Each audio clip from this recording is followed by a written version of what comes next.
Suatu malam, Oktober 48 sebelum Masehi, menjelang akhir dinasti ke-33 kerajaan Mesir, Romawi telah menaklukkan negeri Fir'aun persis pada tahun ke-706 dari kebesaran purbanya. Tampak sebuah lingkaran besar membentuk cahaya keperakan di langit, semburat cahaya bulan terbit dari timur. Bintang bertebaran di angkasa yang masih perawan dari langit jernih tak berawan.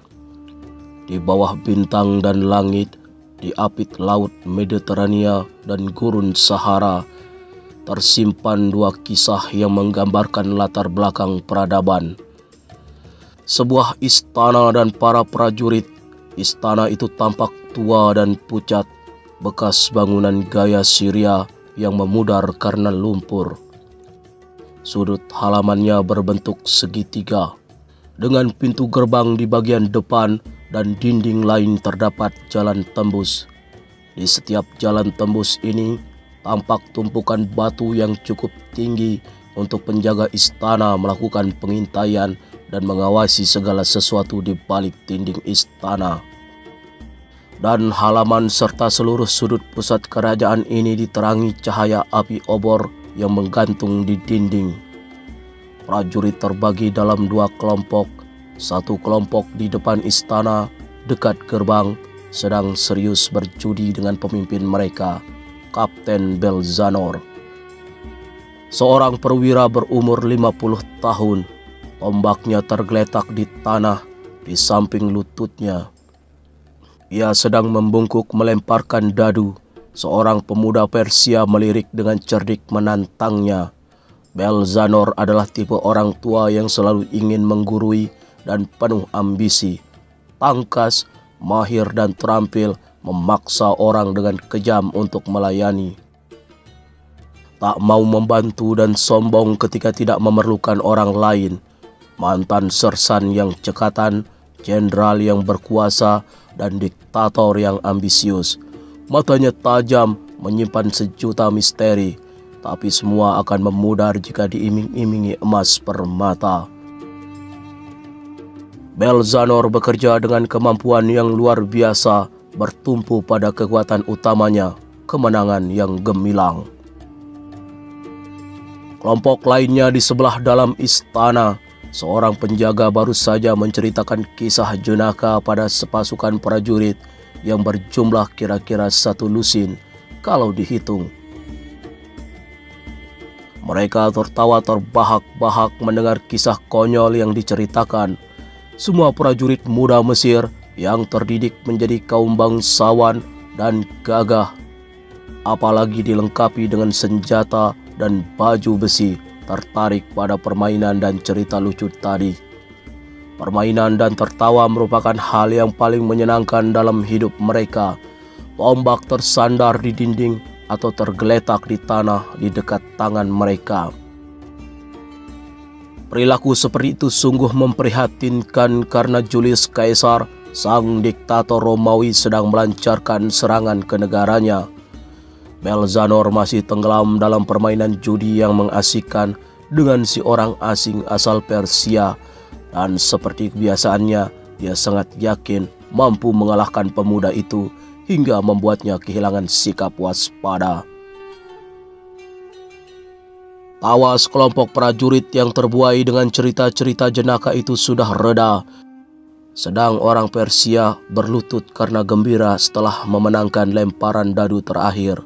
Pemuda itu mencabut tongkat dari tanah, matanya bersinar kegirangan, seolah memenangkan sebuah pertempuran yang dahsyat. Belzanor pun menyerah dan berusaha menyembunyikan kekecewaannya. "Demi Apis, para dewa yang berpihak padamu, wahai orang Persia," ujarnya lirih.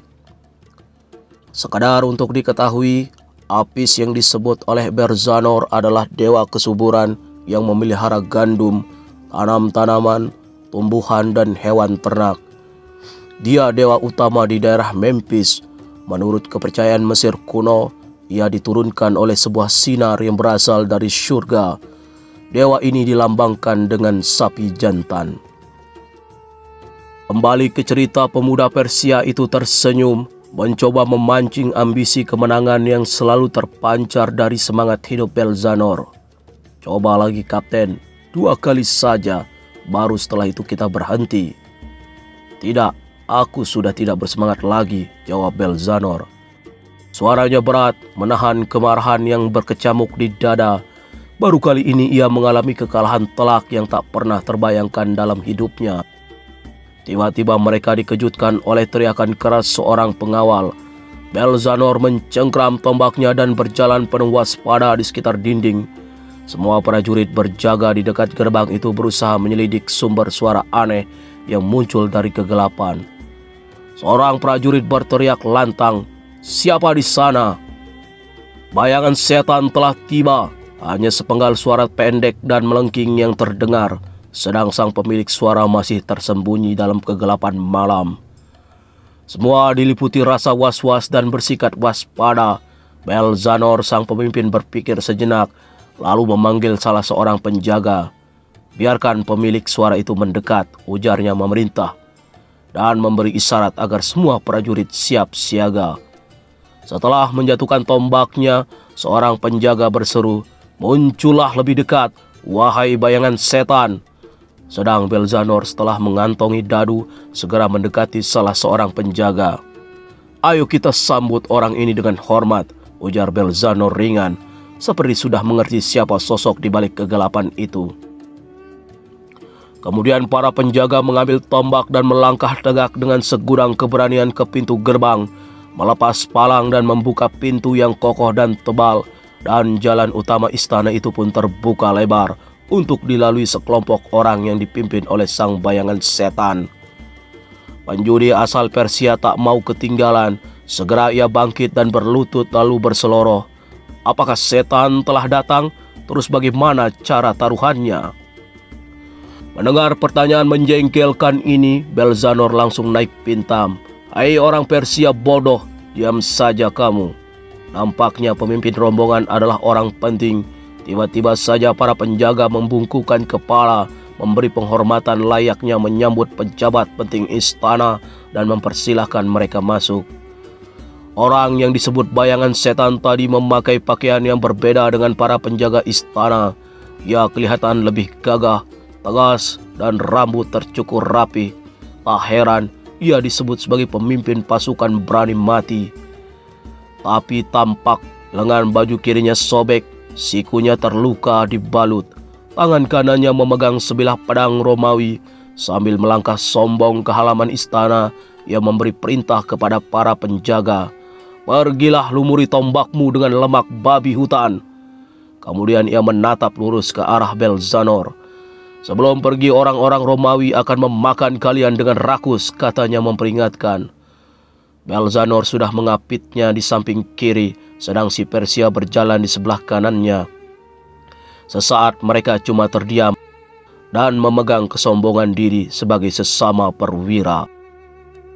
Kemudian Belzanor membuka suara, bertanya, "Siapakah engkau sebenarnya, Kapten?"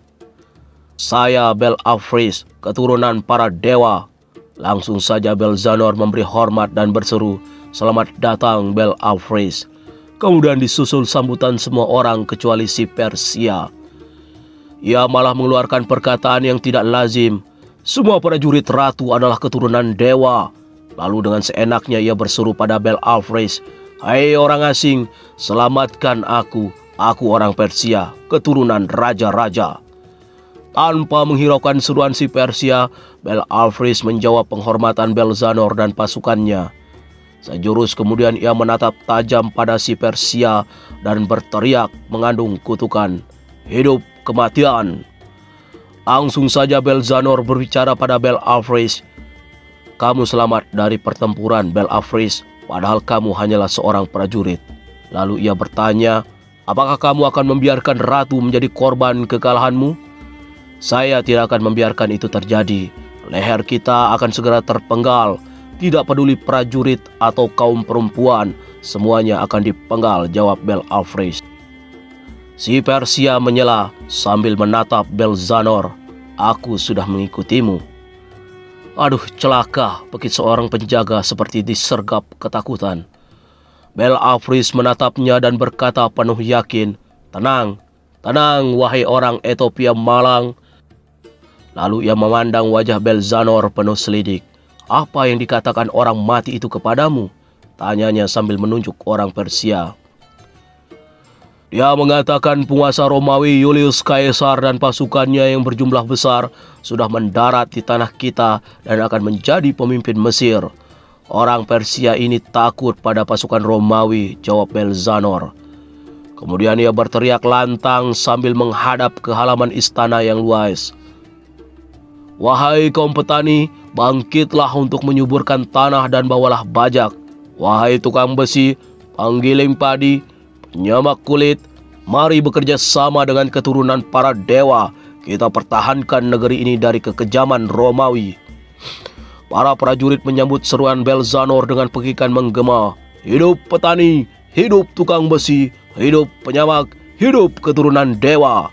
"Belzanor, para dewa tidak selalu beruntung," selasi Persia dengan suara keras. Seketika wajah Belzanor merah padam, lalu menatap marah ke orang Persia.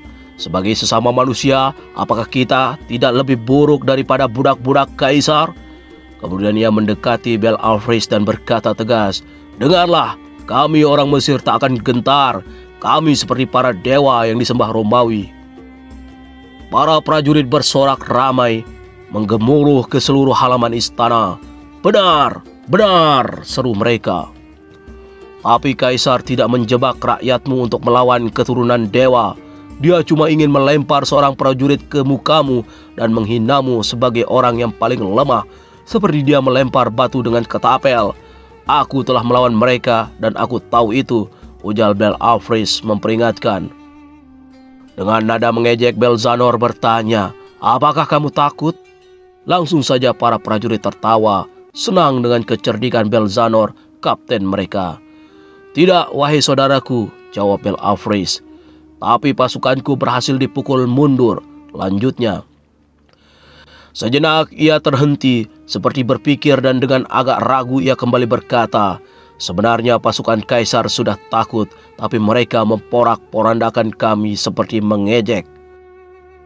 Para prajurit istana terdiam lama. Mereka menanti apa yang akan dikatakan Belzanor. Mata mereka memandang kesal dengan penuh penghinaan pada Bel-Afriz. "Kenapa kamu tidak mati saja?" tanya Belzanor. "Tidak," jawab Bel-Afriz.